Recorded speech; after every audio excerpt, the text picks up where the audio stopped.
Bonsoir à tous, shalom. Nous avons le plaisir de partager ce plateau avec le pasteur Mamadou Diop, le président du CNPS dans le cadre de la pastorale 2024. Pasteur, bonsoir. Bonsoir Bernard. Voilà, pasteur, pouvez-vous nous parler un peu du CNPS? Quelle est la vision du CNPS?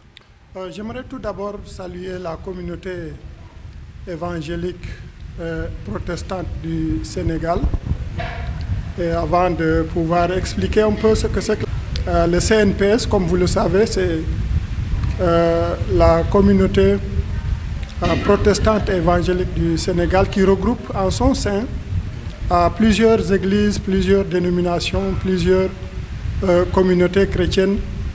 Et l'objectif du CNPS depuis toujours a été la promotion de l'unité. Nous avons travaillé de plusieurs manières, de plusieurs façons, pour amener toutes les communautés églises du Sénégal à être une, à travailler dans la collaboration en vue de porter au loin et au plus loin le message de l'Évangile. Mais au-delà également de l'unité qui est importante entre nous, nous travaillons également à avoir une communion, une relation avec les autres communautés religieuses de ce pays pour le bon vivre, et aussi nous travaillons à avoir une relation avec les autorités de ce pays qui nous permettront de pouvoir mieux faire notre travail et d'apporter le message de l'Évangile au loin.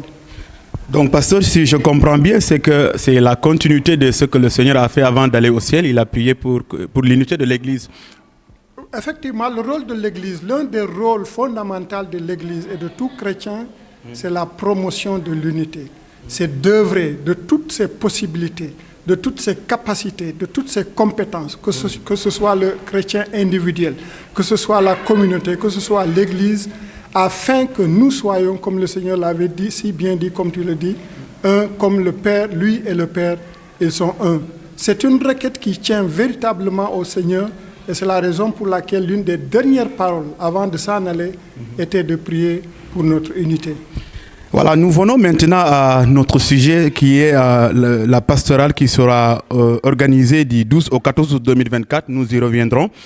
Mais pasteur, quelle est l'importance d'une pastorale dans la vie d'une nation? L'importance d'une pastorale, c'est en fait c'est un endroit où quand même les autorités religieuses des communautés dont je viens de citer viennent ensemble autour d'un thème qui concerne la communauté dans son ensemble. Ça peut être un thème qui concerne l'Église en tant que telle. Ça peut être également un thème qui concerne la société dans laquelle l'Église évolue. Et faire venir des responsables de dénomination, des responsables d'Église, des pasteurs, des responsables d'organisations non chrétiennes, et de passer des jours dans la communion, dans la prière et dans l'enseignement, et ensuite de réfléchir ensemble comment pouvons-nous construire l'unité et qu'au travers de l'unité, comment pouvons-nous apporter au loin le message de l'Évangile et comment pouvons-nous également, en tant que communauté chrétienne, la communauté de lumière, la communauté d'amour, apporter la lumière et l'amour aux autres communautés environnantes.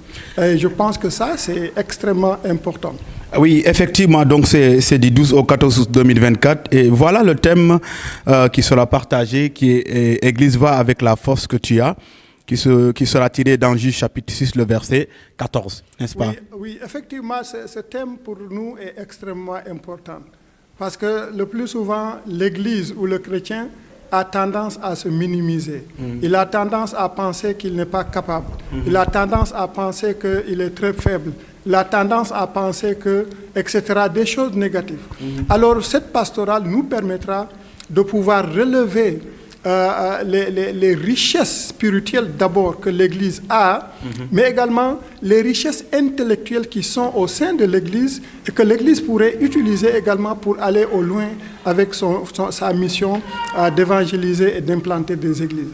Donc, nous devions conscientiser du moins pendant ces moments à l'Église dans son ensemble, le corps de Christ dans son ensemble, toutes les richesses qu'elle a en son sein, et de parler également de comment maintenant utiliser ces richesses pour la gloire de Dieu au travers de l'expansion de l'Église. Ok, pasteur, nous venons maintenant à la question de la transition du CNPS au Conseil. Qu'est-ce que vous pouvez dire par rapport à cette transition? En fait, c'est une transition parce que nous croyons toujours que ce que le CNPS était en train de faire, à savoir travailler pour l'unité, à savoir travailler également pour être des dignes représentants de notre communauté face à l'État et face aux autres communautés religieuses de ce pays.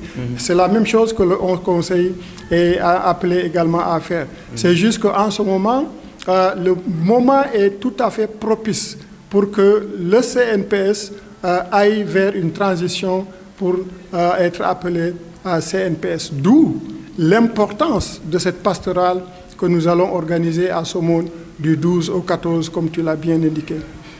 Donc, ça veut dire, nous venons maintenant à la question de l'audience avec le chef de l'État, qui est véritablement un plaisir pour toute l'Église du Sénégal. Où est-ce qu'on en est avec cette audience? Effectivement, il y a beaucoup d'actions qui ont été menées au départ. Nous avons écrit des lettres pour que le chef de l'État puisse quand même nous recevoir. Et des laïcs ont aussi pris part à ces rencontres que nous faisions à plusieurs reprises et qu'aujourd'hui, nous sommes tout à fait conscients que le chef de l'État nous a entendus. Nous sommes sûrs aujourd'hui où je te parle que le chef de l'État a reçu notre requête et nous sommes d'un moment à un autre à l'attente que le chef de l'État nous appelle pour notre première rencontre avec lui. Voilà, donc je pense que ça c'est déjà une grande réussite pour le CNPS parce que l'Église aussi a besoin véritablement alors du soutien de l'État comme l'État aussi a besoin du soutien venant de l'Église. Les deux entités ont besoin l'un de l'autre. L'Église a besoin d'une collaboration avec l'État, mais l'État également a besoin d'une collaboration avec l'Église pour deux raisons. La première raison, c'est que nous tous, nous sommes des Sénégalais à part entière. Et la deuxième raison, nous avons des rôles à jouer pour la communauté sénégalaise et les habitants de ce pays. Donc je pense que déjà on a un fruit parce que le CNPS avait un représentant aux assises de la justice. Mais effectivement, c'est cette démarche dont j'ai parlé pour être reçu par la présidence qui a amené que l'un des nôtres, en l'occurrence le pasteur Pape, qui est secrétaire général du CNPS, a été invité aux assises de la justice et nous pensons que c'est une grande première de l'Église évangélique au Sénégal et ça ne sera pas la dernière. Ok, pasteur, quelles sont les recommandations que vous allez donner par rapport à la pastorale 2024? Le lieu, c'est où exactement? Le lieu, ce sera à Somone, à l'hôtel où on appelle Africa Queen, un bon hôtel au bord de la plage. Et les délégués viendront de toutes les communautés évangéliques qui sont présentes au Sénégal. Et nous sommes en train de travailler sur une liste d'invitations et les lettres d'invitation vont partir incessamment. Donc ça veut dire c'est du 12 au 14 août 2024. Alors n'oubliez surtout pas de retenir ces dates. Pasteur, le mot de la fin. Le mot de la fin, c'est que je remercie Audiovi qui a permis cet entretien. Je remercie également à la communauté évangélique et protestante du Sénégal qui vont vous regarder cette vidéo et que le message que j'ai lancé au travers de cette vidéo concerne chaque église, ça concerne chaque communauté, ça concerne chaque dénomination. Le pays, c'est notre pays. C'est vrai. L'église, c'est notre pays, c'est notre église. Nous sommes condamnés à travailler ensemble. Alors mes frères et sœurs, pasteurs, collègues, venez avec nous à la pastorale et travaillons la main dans la main pour la gloire de Dieu. Alors, merci beaucoup, pasteur. Ça a été un plaisir pour nous. Merci à vous tous qui nous suivez ici dans l'antenne de Audiovi Sénégal. Shalom à vous tous. Que le Seigneur vous bénisse et gloire à Dieu.